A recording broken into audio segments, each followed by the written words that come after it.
네, 안녕하십니까. 4월 23일 유병수의 강펀치 시작하겠습니다. 자, 오늘은 국민의힘 대선 경선 후보를 모셨습니다. 자, 홍준표 전 대구시장님 모셨습니다. 큰 박수로 환영해 주십시오. 네, 고맙습니다.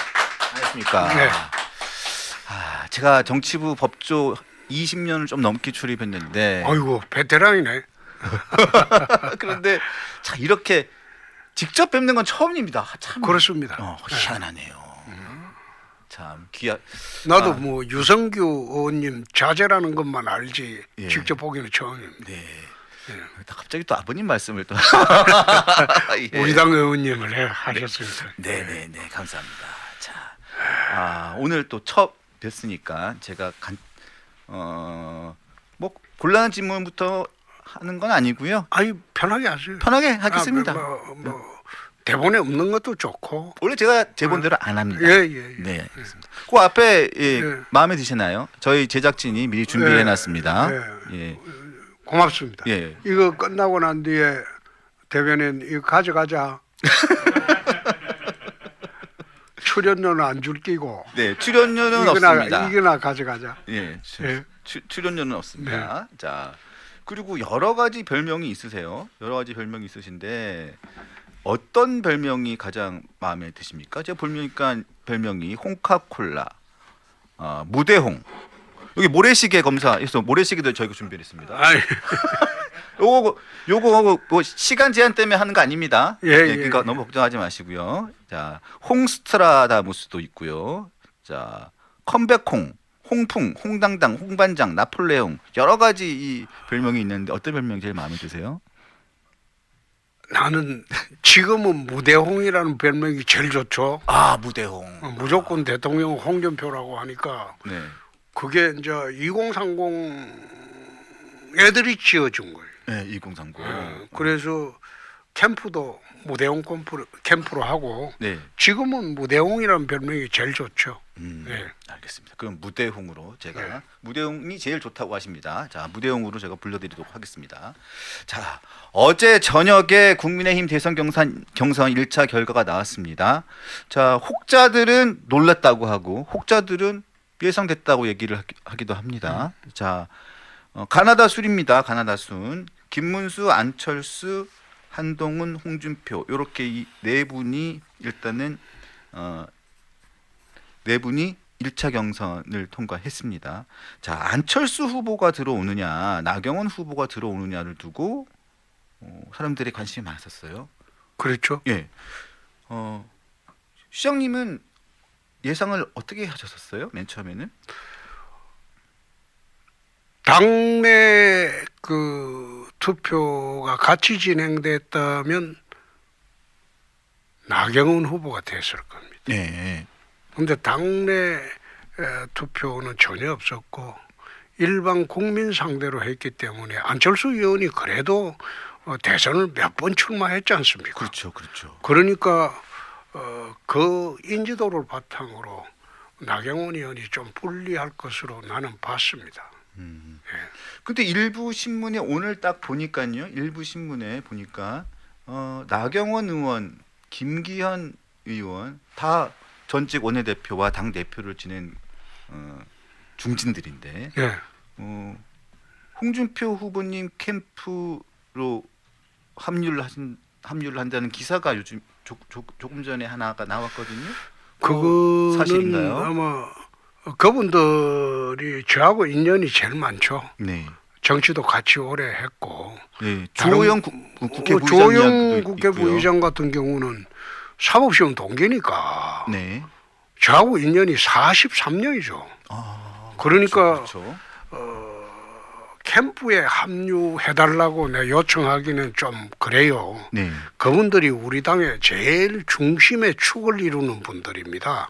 그러나 저를 도와주기는 할 겁니다. 그러니까 공식적으로 말씀하시기 좀 그렇지만 일단 그렇습니다. 물심양면으로 도와줄 것으로 기대는 한다. 이렇게 이해를 해도 될까요? 네네. 네. 그렇습니다. 그러니까 합류하신다고 생각하면 되겠네요. 뭐 좀 그렇네요. 알겠습니다. 네. 저는 그렇게 이해하겠습니다. 예, 예. 네, 알겠습니다. 자, 그 토론회 얘기 안 할 수가 없습니다. 네? 토론회 얘기. 네.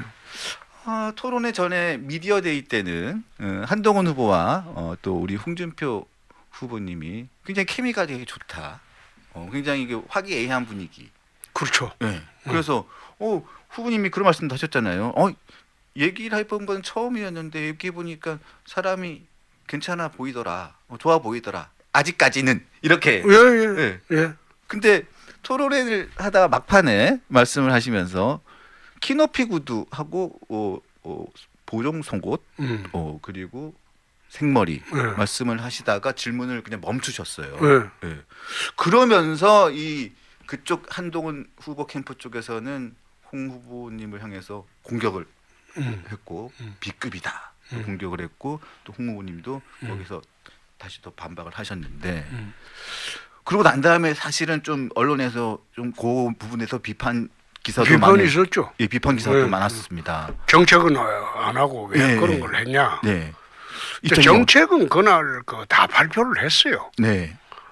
이미 저는 경선이 시작되기 전부터 대한민국 개혁 100가지를 순차적으로 다 발표했어요.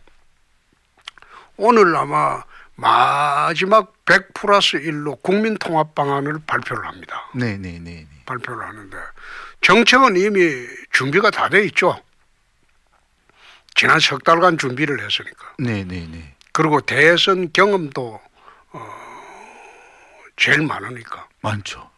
그래서 정책은 다 정리가 됐는데 TV 토론을 하다 보면 이제 상대 후보한테 참 같이 경쟁할 때는 좀 잔인하게 해야 돼요.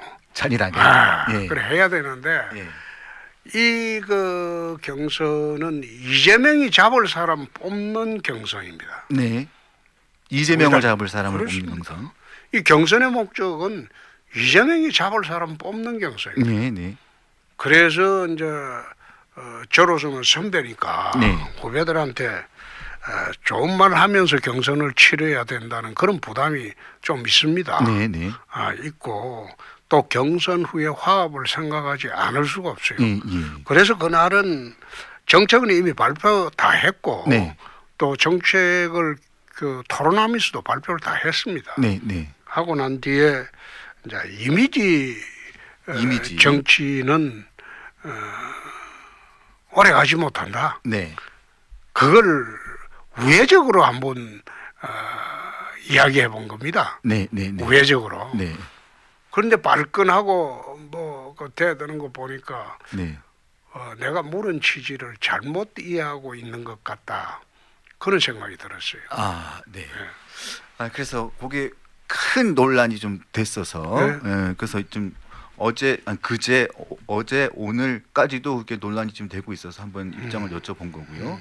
자, 그래서 그런가 김종인 전 국민의힘 비대위원장이죠. 김종인 비대위원장이 최근에 뉴스에 나올 때마다 이런 얘기를 계속합니다.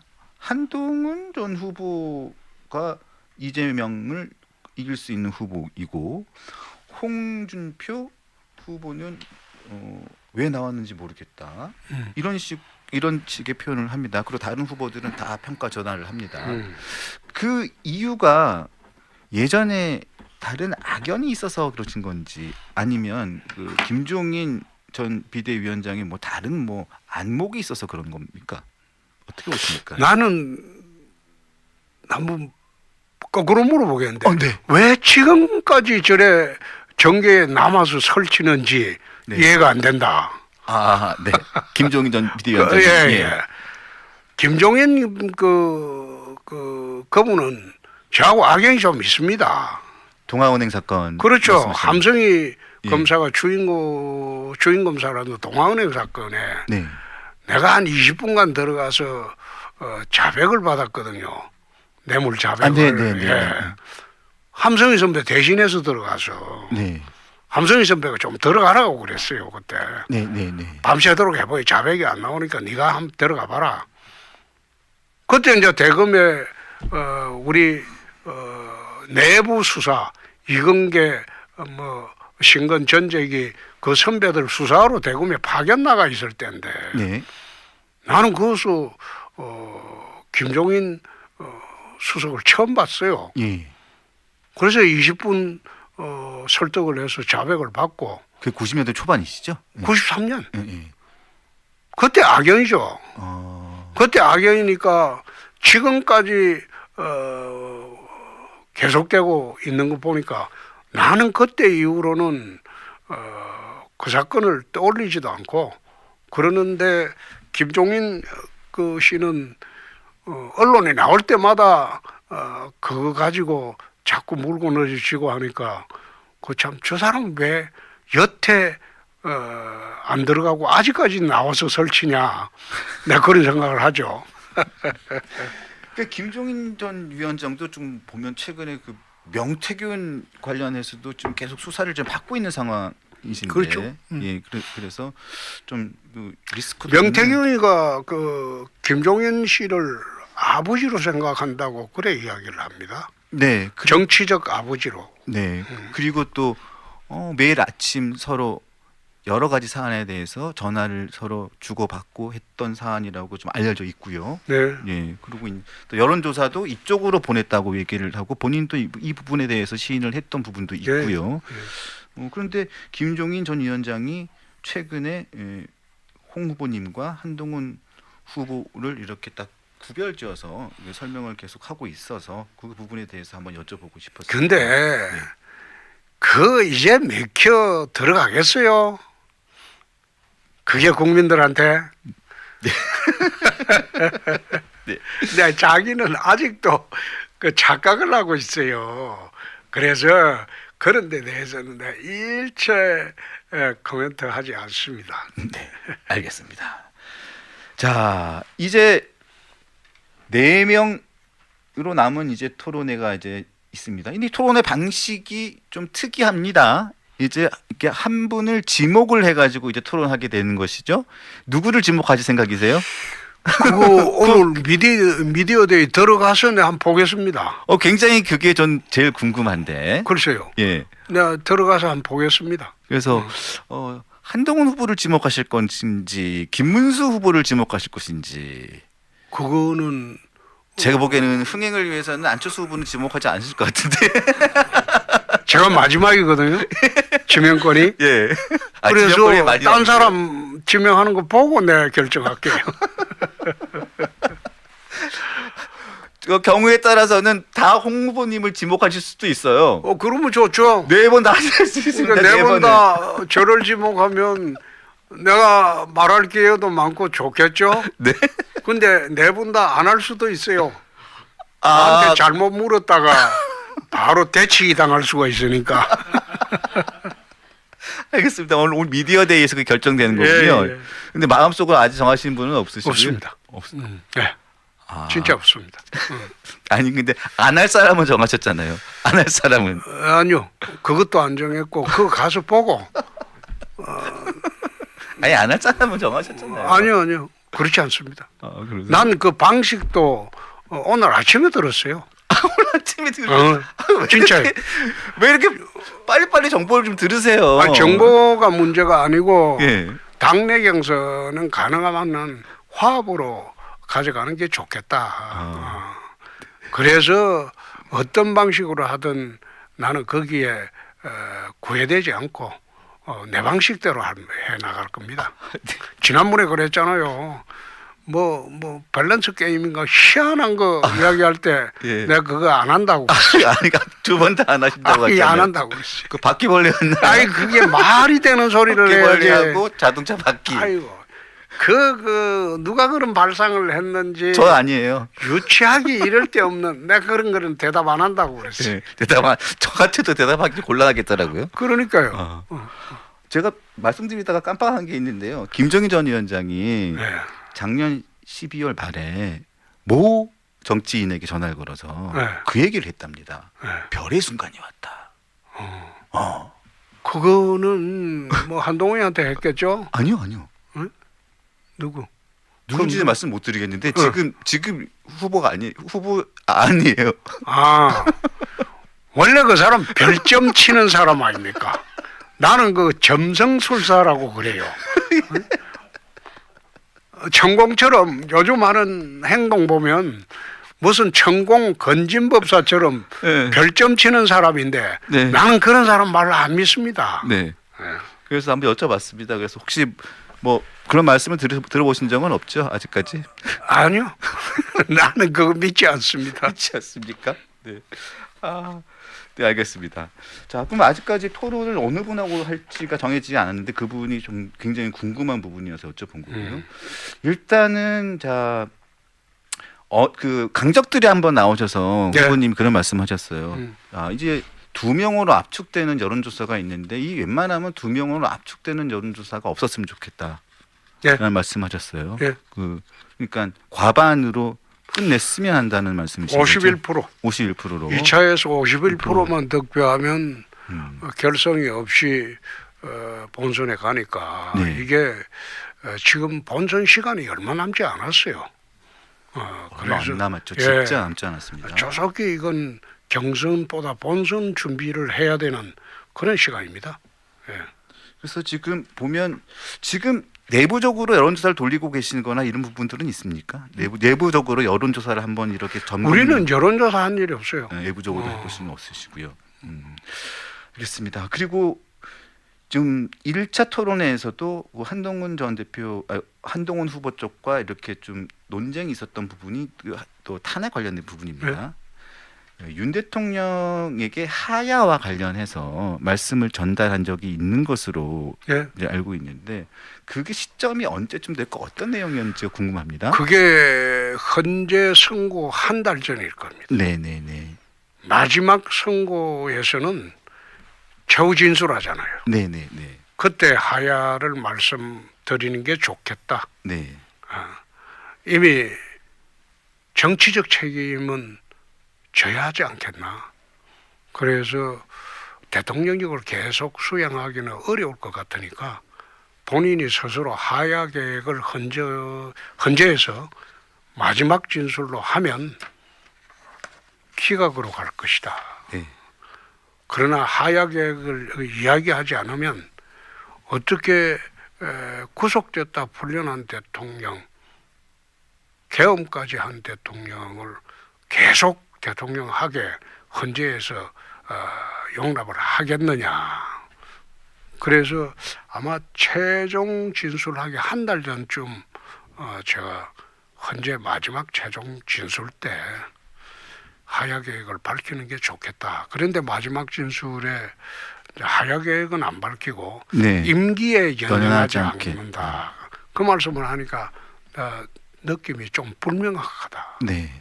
그래서 걱정을 좀 했습니다. 그 이후에는 한 번 더 구체적인 로드맵을 한 번 더 얘기를 해줬으면 좋겠다 이런 취지의 말씀을 더 전달하지는 않으셨고요. 안 했습니다. 이미 해버렸는데 헌재에서 그 정치적 판단을 그때 좀 해줬으면 하야 계획을 말씀을 해줬으면 탄핵이 안 될 수도 있었다.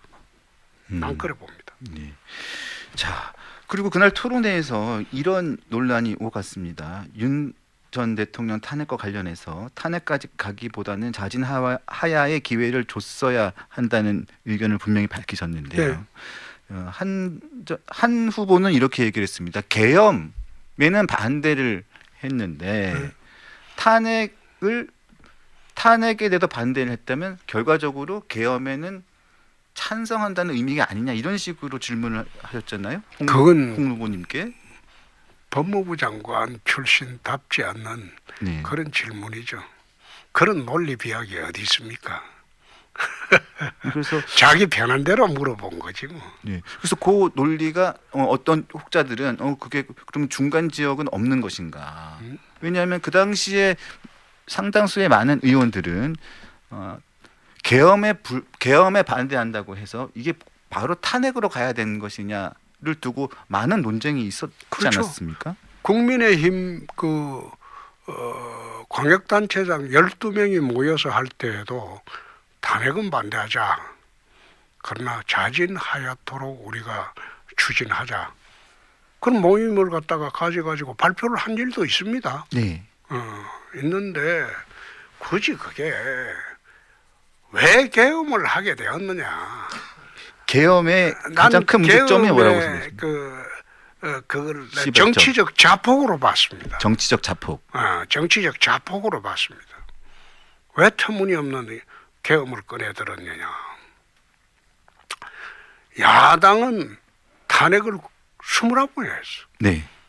그 탄핵을 하면 문제가 커지는 게 탄핵당한 사람 직무정지가 됩니다. 네. 국정이 마비되죠.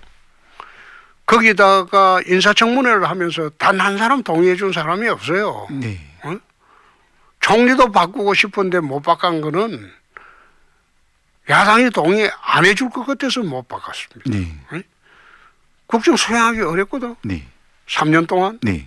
거기다가 당대표라는 사람이 당대표가 돼가지고 사사건건 시비 걸고 깐족되고 한동훈 국정을 대표 말씀 끌어갈 수가 없죠. 예. 그래서 이번 계엄과 탄핵 사태의 가장 큰 책임은 나는 윤 대통령이 첫째, 네. 두 번째가 민주당의 의회 폭거, 세 번째가 한동훈 당대표라고 봅니다. 네. 그래서 그게 지금 복합적인 성소효과로 얽혀가지고 현재 대한민국 혼란이 온 겁니다. 한 대표가 그때가 아니면 계엄 당시에 당신이 대표였다면 어떻게 했을 것 같냐? 그렇게 질문을 그 질문을 했을 때 내가 예. 너 때는 내가 대구시장이었다. 그 답변을 했는데 만약 제가 당대표를 했다면 네. 대통령과 충돌도 없고 탄핵도 없고 계엄도 없습니다. 그건 당연한 겁니다. 여당 대표는 어떤 일로도 대통령과 충돌해서는 안 됩니다. 네. 설득도 하고 그 다음에 말씀도 드리고 이래가지고 정치 방향을 끌고 갔어야죠. 그렇게 하지 않고 사사건건 충돌을 하니까 대통령이 이제 더 이상 탈출구가 없다고 보고 정치적 자폭을 한 겁니다. 나는 그래 봤어요. 그래서 만약 그때 제가 지방에 안 있고 중앙정치에 다시 올라왔고 당을 맡았다면 계엄도 없고 탄핵도 없고 정치적 혼란도 없습니다. 또 하나 여쭤보고 싶은 거는 일단은 그 당시에 계엄이 있었고 그러고 난 다음에 맨 처음에는 탄핵으로 이어지기 전에 그 사이에 2주 정도가 있었습니다. 네. 그 사이에 질서 있는 퇴진이라는 얘기가 잠깐 나왔던 적이 있었죠. 네. 근데 그러다가 한동훈 전 대표가 그 당시에 갑자기 어느 사안이 지난 이후에 내란을 자백했다고 하면서 당시 윤 대통령의 그 담화 이후에 내란을 자백했다고 얘기하면서 탄핵 당론을 밀어붙이자고 얘기했었습니다. 그 내용을 본인 책에서 뭐라고 밝혔냐면 대통령 인사들한테 쭉 들어보니까 임기라든가 하야라든가 자기에 대한 뭐 당의 임기를 모든 걸 맡기겠다는 이 얘기가 아니었고 진정성이 없었다라는 것을 대통령실로부터 그 내용을 전해 듣고 난 다음에 도저히 이건 있을 수가 없겠다, 기다려서는 안 되겠다라고 해서 바로 탄핵으로 갔다는 거거든요. 이 부분에 대해서는 어떻게 생각하십니까? 여당 대표라면 야당하고 협잡을 해서 탄핵은 해서는 안 되겠죠. 질서 있는 퇴진을 당의 이름으로 요청을 하고 설득을 하고 그게 여당 대표의 역할이죠. 그걸 갖다가 본회의장에서 이재명 민주당 대표하고 악수하고 같이 탄핵을 밀어붙인 게 그 여당 대표의 역할은 아닙니다. 민주당과 우리 당이 다른 게 그거 있어요. 네. 민주당은 절대 그렇게 하지 않습니다. 자기 진영의 대통령이 잘못했다 손 치더라도 대통령 방어에 전력 투구를 합니다. 우리 당은 그렇지 않았거든요. 네. 박근혜 때도 그랬고 이번에도 그랬고. 왜 그런 줄 아십니까? 당의 풍토입니다. 민주당은 밑바닥에서 올라간 사람들이 당 지도부가 되고 그렇죠. 국회의원이 되고 예. 그리고 대선 후보가 됩니다. 네. 우리 당은 총선 때도 그렇고 지방선거 때도 그렇고 외부에서 셀럽을 데리고 와가지고 한번 써먹고 버리고 또 쓸만하면 계속 써리고 이러니까 당에서 결속력이 없어요. 네, 네. 박근혜 탄핵 때도 의원들이 치살기 바빴어요. 이번에는 달랐죠. 의원들이 탄핵 반대 모임도 만들고 열심히 했죠. 네. 그러나 그게 역부족으로 그래 됐는데 이런 식으로 정치하면 안 되죠. 적과의 내통을 통해 가지고 우리가 뽑은 대통령을 자기 손으로 쫓아내는 거, 그거는 옳은 행동이 아니죠. 네, 알겠습니다. 저기 후보님, 대구가 가장 또 중요한 경선에서 중요한 민심을 차지하고 있고 가장 중요한 대구 민심이 가장 중요하지 않습니까? 지금 대구시장도 역임하셨고 네. 또 대구에서 또 국회의원도 두 번 네, 한 번에 한 번. 네. 그때는 공천도 안 줘가지고 그렇죠. 무소속으로 나오셔서 또 다시 돌아오셨는데, 자, 대구에서의 민심 궁금합니다. 근데 시장님 시장 시절에 저녁 식사는 꼭 댁에 가서 하셔가지고, 예, 그래서 그렇죠. 많은 분들을 만나시지 못하신 게 아닌가라는 얘기도 있어요. 그거는 경남지사 할 때도 마찬가지였습니다. 이게 집행기관의 장이 되면 네, 외부 사람들하고 어울리고 술 마시고 그 다음에 골프 치고 이래 하면 네, 어떤 결정을 하더라도 그것을 그대로 받아들이지가 않습니다. 그래서 경남지사 할 때도 4년 4개월 동안 5,000원 구내식당, 만찬은 집에 가서 각시하고 둘이만 먹는 거예요. 각시하고. 그리고 외부 사람들 만날 때는 사무실로 올라오라고 그래요. 외부 사람들이 꼭 만나야 할 사람이 있으면 사무실로 와서 낮에 차 한잔을 하면서 애로사항 다 들어주고 그래 했거든요. 네.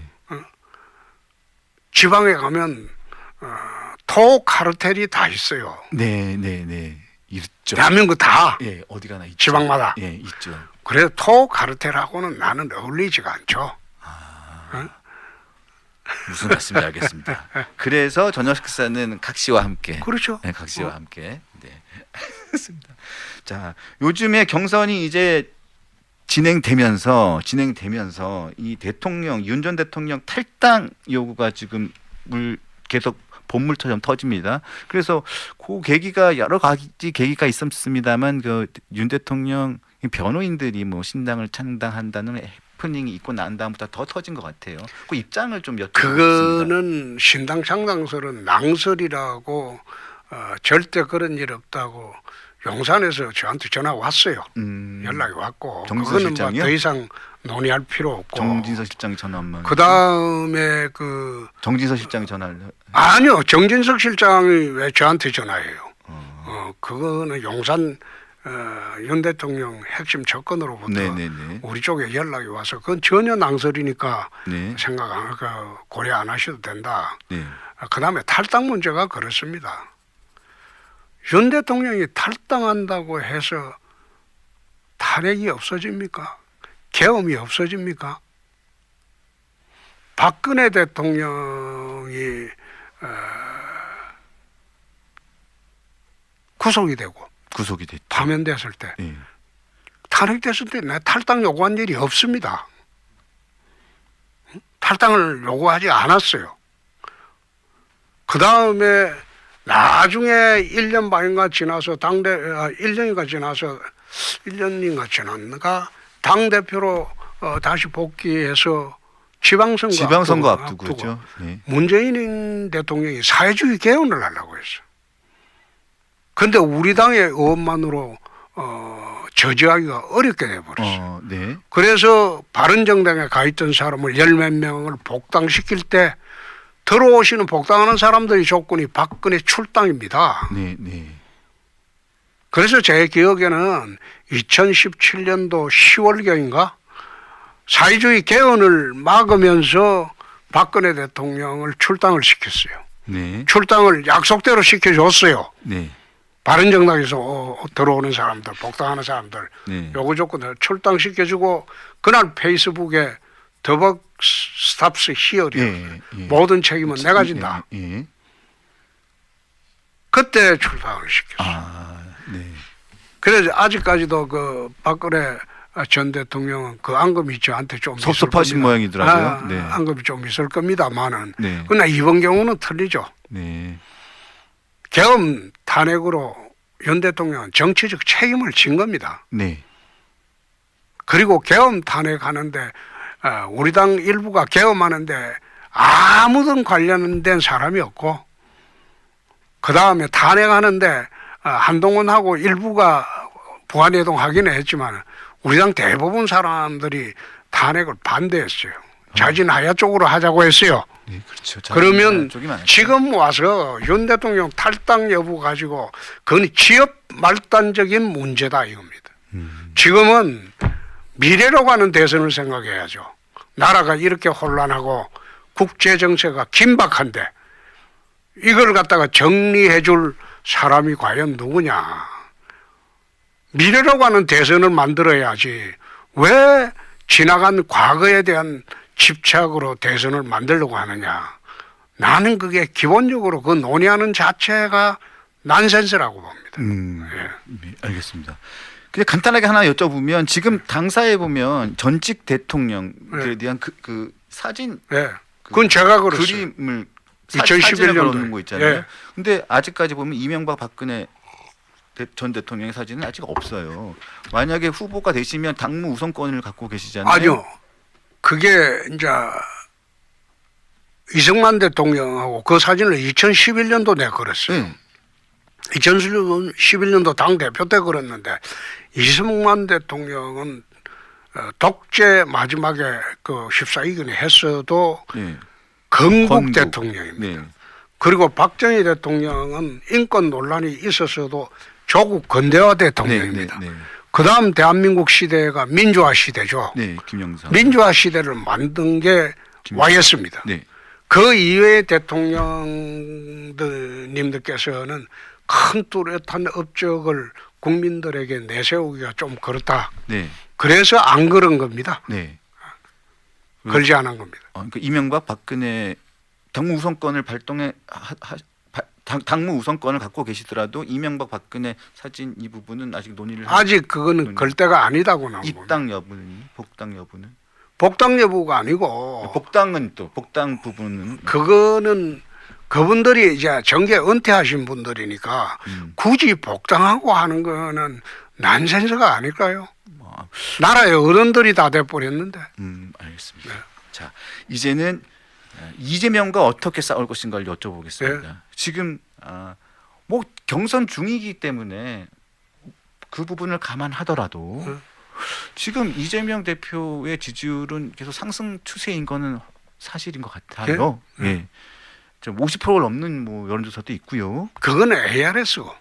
ARS고요. 네, ARS 별로 안 믿으시잖아요. ARS는 장난치는 게 많으니까. 그러니까 자 그러면 50%를 넘어갔다는 건 뺄게요. 네. 상당히 높아요. 상당히 높고요. 자 40% 후반을 가는 것도 있습니다. 자 양자 대결로 이렇게 두고 보면 적게는 10% 포인트, 많게는 20% 포인트 차이가 납니다. 자 후보가 되시면 이 포인트를 극복할 수 있는 묘책이 있으십니까? 묘책이 아니고 그게 정치적인 흐름인데 이재명 후보는 지금 유일 단독 후보예요. 네. 그죠? 네. 우리는 전부 분산돼 있어요. 어떤 기자들은 이걸 산술적으로 더해도 이거 못 미친다고 하는데 그 상수 효과를 모르는 거야. 시너지 효과도 모르고. 응? 우리가 지금 빅4라고 그 언론에서 하는데 난 스몰4라고 합니다. 네. 항상 스몰4라고 말씀하시죠. 근데 스몰4가 한 사람으로 되면 그건 빅1이 될 겁니다. 빅1. 그때부터 본격적인 본선 레이스가 시작되는데 그때 가면 아마 지지율 추이가 달라질 겁니다. 우리가 하나가 되고 빅텐트가 구성이 되면 네. 이재명 대표가 대통령이 되는 나라는 그거는 중범죄자가 다스리는 나라가 될 겁니다. 국민들이 그거 동의를 할 수 있겠습니까? 지금이야 그렇지만은 본선에 들어가서 본격적인 캠페인이 시작되면 그건 양상이 달라질 겁니다. 이재명 후보를 한 문장으로 표현하신다면 어떻게 표현하실 수 있을까요? 양아치. 양아치. 예. 그거 말고는요? 더 센 거 없어요? 아니, 뭐 그거 말고 더 센 거는 없지 싶은데.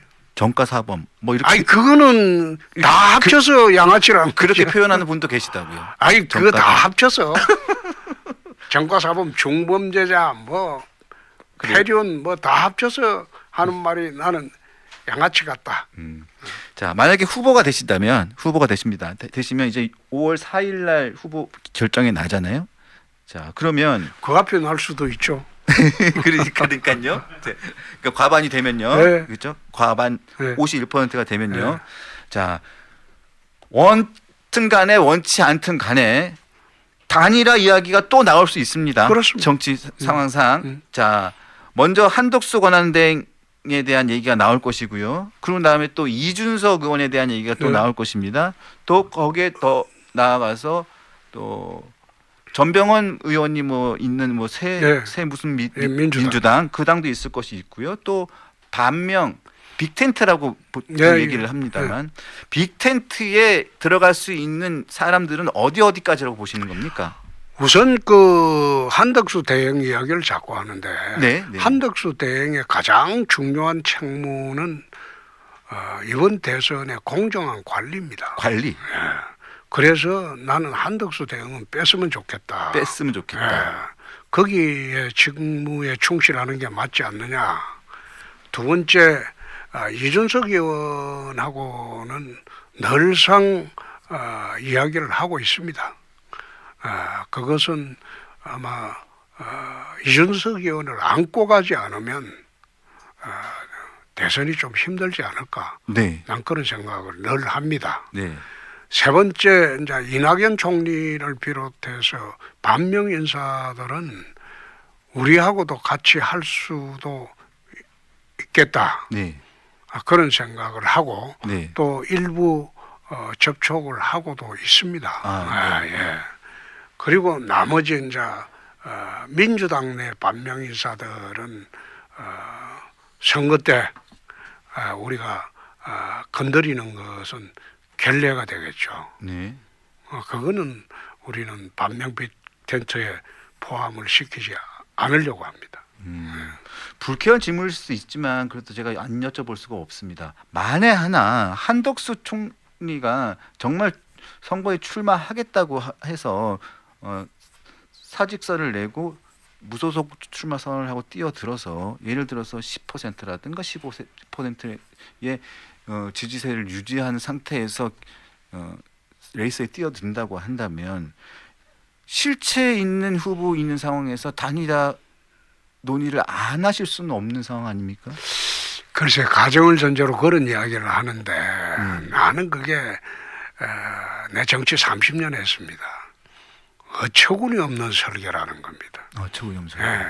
지금 한덕수 총리 초대 모임 열심히 준비하는 사람들 몇몇을 보면 전부 민주당 인사들입니다. 네, 민주당 분들이 많더라고요. 아니 전부 민주당 인사들. 전부 민주당. 예, 대부분. 네.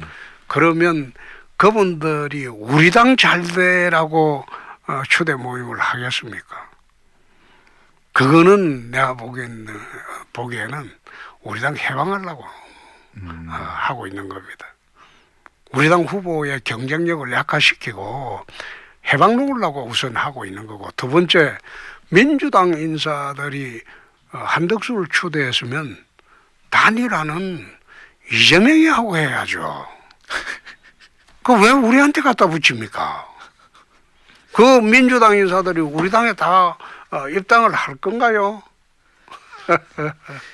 청년의 꿈에서 마지막으로 청년의 꿈에서 질문 중 하나 마지막 질문 하나 구해봤습니다. 시장님 구상하신 대로 잘 흘러가고 있습니까? 저는 지지자로서 다 좋아 보이지만 지난 경선 때 개인적으로 트라우마가 생겨서 시장님에 대한 부정적 기사 헤드라인만 봐도 심장이 덜컥덜컥합니다. 실없는 질문인 건 알지만 답답한 마음에 질문을 남겨봅니다. 시장님 일교차가 제법 큰 날씨에 건강 유지 잘 하십시오. 무대홍 이렇게 질문이 왔습니다. 제가 예상한 대로 지금 구도를 잡아가고 있습니다. 잘하고 있습니까? 네. 지금까지는. 지금까지는. 네. 그리고 앞으로 40일 동안도 구도가 그래 좀 잡힐 겁니다. 결국은 이번 선거의 본질을 국민들한테 제대로 전달하는 그런 대선이 될 겁니다. 정권 교체, 정권 연장 그 프레임으로는 선거할 수 없어요. 네. 나는 윤석열 정권 연장할 생각이 추호도 없습니다. 새로운 나라 만든다는 겁니다. 완전히 새로운 나라 만든다는 겁니다.